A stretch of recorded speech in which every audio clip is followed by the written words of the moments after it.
Hello! It has come to my attention that I have just hit the 32 subscriber mark, so I figured it's time to do something special, since I'd already been lazy and haven't got around to doing the 16 one yet.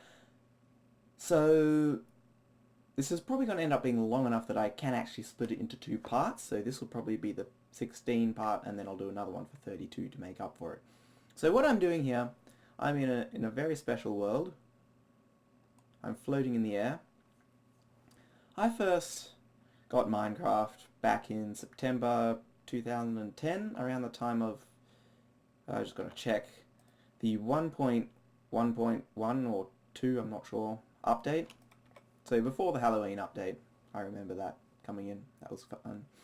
So this is my first ever Minecraft alpha world. And I'm going to show you a tour of the things that I did back in the day. And just to fix the experience a bit, I've also done a few things. I've turned off smooth lighting and put it in the default texture pack just so things look a bit more like closer to what they would have looked like at the time. I've also given myself cheats and creative mode and stuff because I'm just doing a tour and I don't want to show you around all the tedious way. So this, somewhere down there, is my original spawn point. Of course, this is back before there were beds, so if you died, you're always going to end up back here.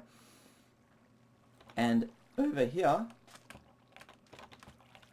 there's lots of water, crazy waterfalls over there. Yep, that once upon a time I first discovered buckets. Ooh, don't get me started on that thing. We'll get there. This was where I built my first little shelter.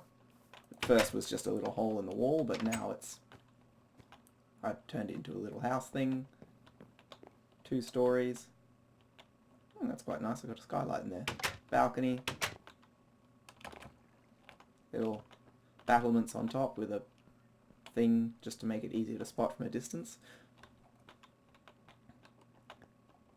Very dodgy setup with doors and buttons and things.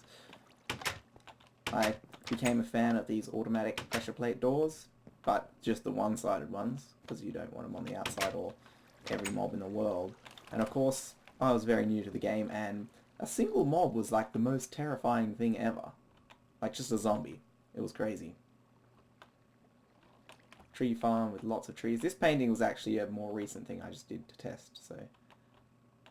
More recent, still a long time ago, but wasn't actually part of the world experience. I had a little pond and messed up water streams happening all over the place.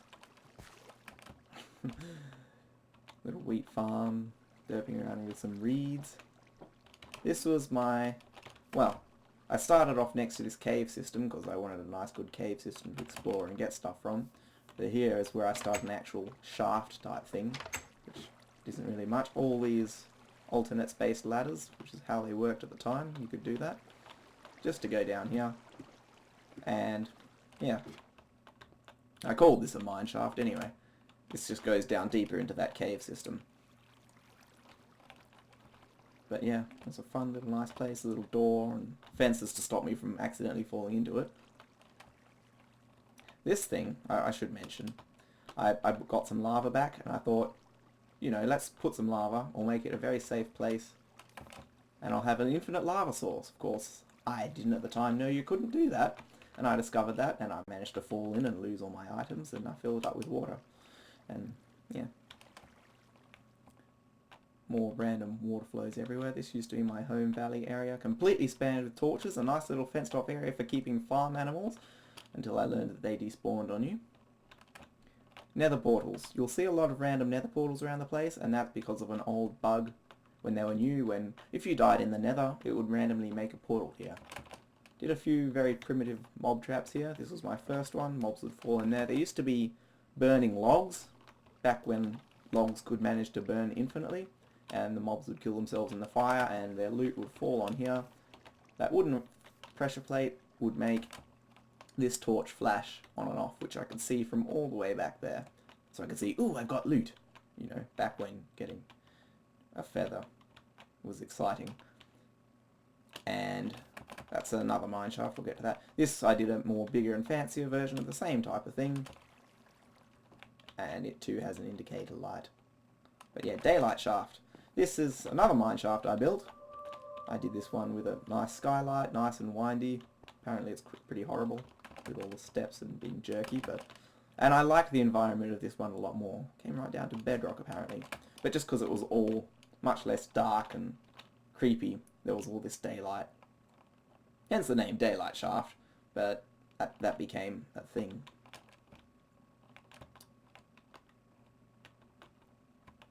Didn't really explore very far. I mean, I did a few forays into the terrifying wilderness of the darkness beyond there.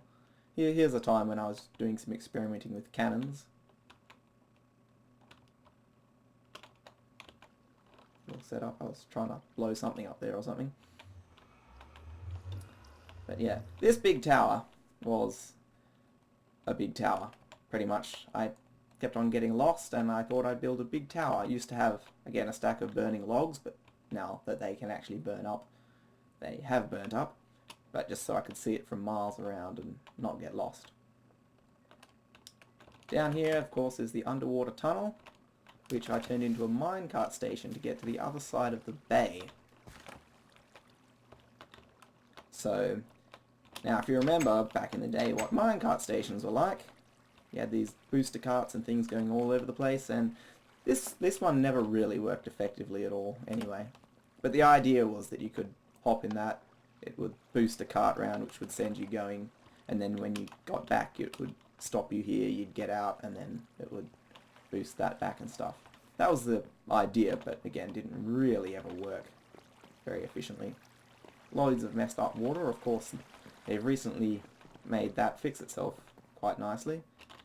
Another little booster station I had to add to make it possible to get across. Another one. And all the way across was the other station on the other side. Similar design. Again, not really working. But hey. So, we're over at the other side of the main bay, or this little bay area, which is the bay side, and here I built another mine shaft, the bayside shaft, and I liked, again, the daylight shaft idea with the glass on top so much that I did it again, and apparently got a little water source there for some unknown reason. I probably wanted water down here, judging by all the obsidian that's everywhere in this particular neck of the woods. Wow. Of course, little bridge. Now this over here, I'm sure used to be a lot bigger, but this is the decimation shaft where I was like, let's just rip up the entire side of the mountain. A huge amount. So I did, mostly with stone tools. I was crazy back then. Well, still am, but I'm sure this used to be bigger than this though. I guess I've just seen bigger holes since then and this no longer looks so huge. But yeah, this place used to like filling up with slimes as well. And I've done a few lots of tunnels because it was after I was building this that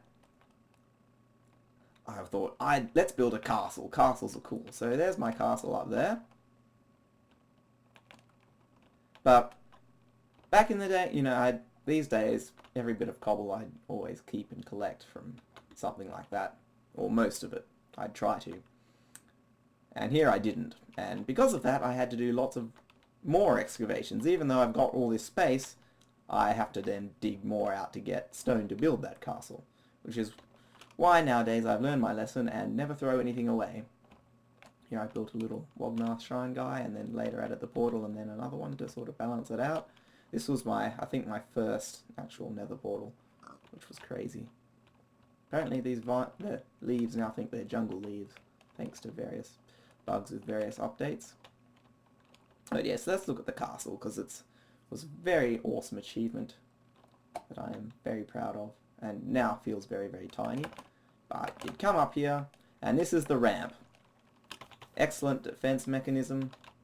Make people go up a big long ramp with no protection, so if they want to get to your castle, they're being peppered with arrows from the walls all the time. So that's the first main point of defence. There's the moat, of course, they have to get across, which goes all the way down here into a little pool.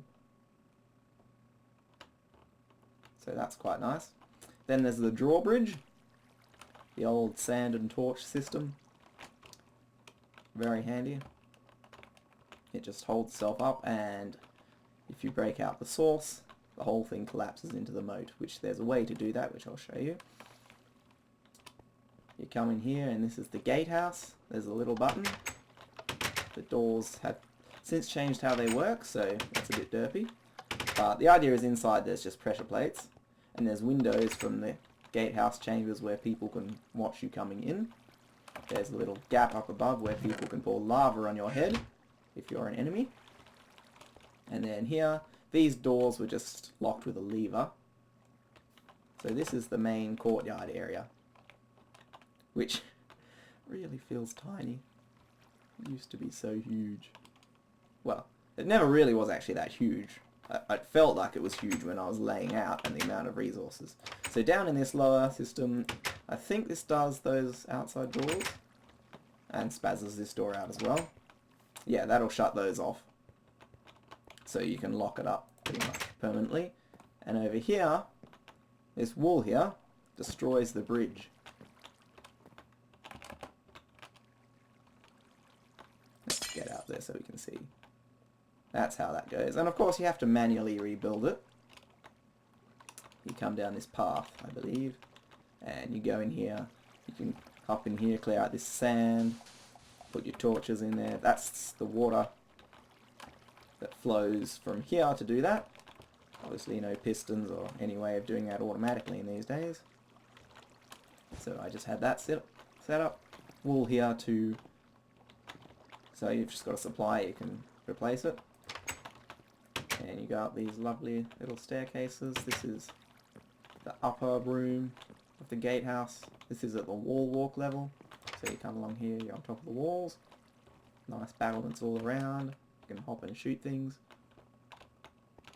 But yeah, over the middle of the gatehouse is where we were before. And then another battlement bit out the front you can shoot from.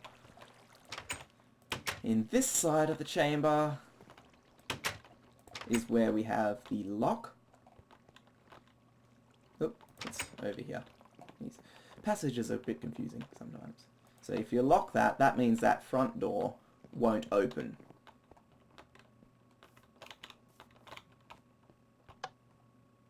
See? And the button on the other side doesn't work either.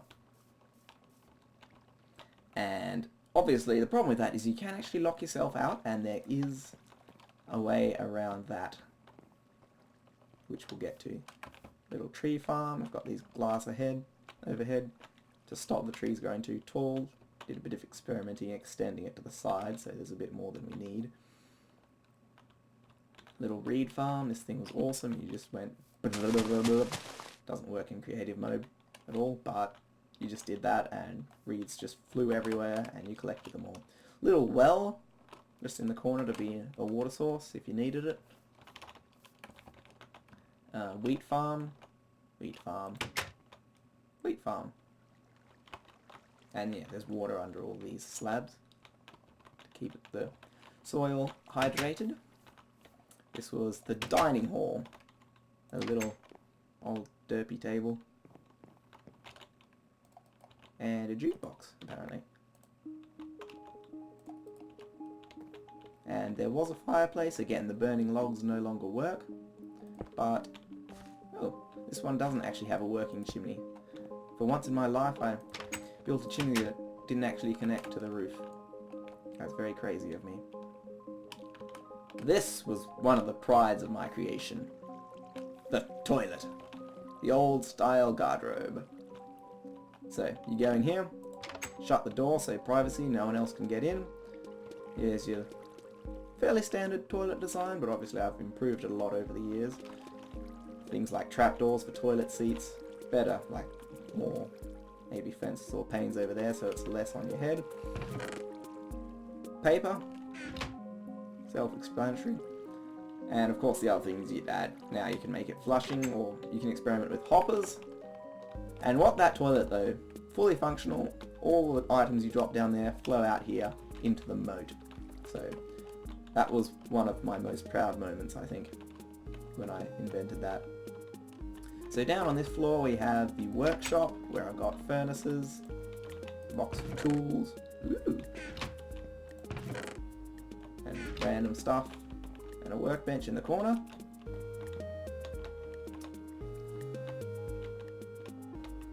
Stairwell, just so you go in the right door.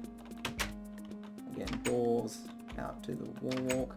This area is the library, just decorative bookshelves, a little desk table thing. Back in the day, that's the best thing you could do for a desk table thing. Now, obviously, loads more neater designs and little slabs and things you can do.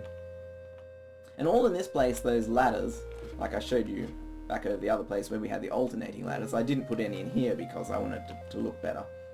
Those little tiny turret towers, and then the wall top, the tower top, around the base. That's pretty much the same for all of them. I think over here I had a chest full of arrows in this one, which is quite nice. And yeah, the big lava beacon, again to be easy to see from a distance and just look fancy and impressive. And then the water flowing down the sides. Alright, in this tower we've got the storeroom. Meat, nothing there. Random produce stuff. Bread, wheat seeds, furnishings. Like, hardly anything in here, and I call this a storeroom. Wow. Ground, bits of netherrack, dirt, stone, whatever. Another workbench. Now down here, this door works wrongly now, is the dungeon. Ooh. And of course, this is the best thing you could do for a bed. 3 bits of wool, or 2. No fancy beds. No, not even different colours of wool. That was unheard of. And they get a little table and a tiny little window. One thing I did with this dungeon, which I thought was a fun idea, to have some, if you make it dark inside so a mob can spawn and then you can fight them. Obviously this is a tiny area and is completely ridiculous for actually any practical uses, but back in the day that was a pretty amazing prospect. And you know, I blocked off the light so none came in for a while, and then I was like shaking in my boots with the thought that there might be a zombie in there, and then I chickened out and just got rid of the idea and just made it more fancy like this. But it's just crazy that the thought of, you know, I might have a zombie in there was like a terrifying thing for me. Brings you back to those days. This is my bedroom. I get a fancy double bed. Looks really fancy, doesn't it? Yeah. And some clothes to put on. Ain't that nice? Wow. So, now down in this side of... Can't remember what that was for. Oh, that might have been just some other random beacon or something I did.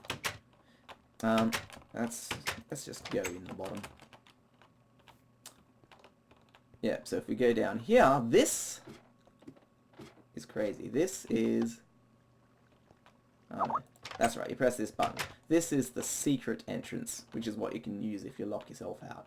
So, just this random little place in the side. It was just like a random spot like that. And I think it was even like indented, like up to here or something, possibly. Or maybe it was just like that. But I just took that out, dug it in, and it's fairly well hidden. I mean, many times I came along here and went, alright, secret entrance, where the heck is it? Where is it? Where is it? So, I lost myself a few times. But yes, it has a very fancy combination lock. My first major redstone contraption ever. No, I can't remember the combination, by the way. Is it like that? And not entirely sure if it's still working. Okay, I have no clue. But yeah, and here you get a glimpse of the wiring room So let's go in there. So the idea is it's 4 buttons, you press them in the right order, and this resets everything. Whoop. So, this is quite crazy. And obviously there's much simpler ways to do that now, so I'm going to shut my Skype up just for a sec. Yes, that is my Skype that's been doing all that. Stop checking yours. Yeah, so you press a button. How does it work? That one must be first, or that one. I think it's this one's first. Basically it's like an iris NOR latch. You set a button and it does that, and then you press another one. And that only works if it's on, and if it's not right, it resets everything or something. And yeah, so I think this is the first iris NOR latch, then this is the next one, then is it up here somewhere? This looks like one. That might be the last one actually. I don't even know. Oh dear, it's overcomplicated, and even though the logic is ridiculously simple and it's not very fancy at all. But yeah, pretty impressive considering everything.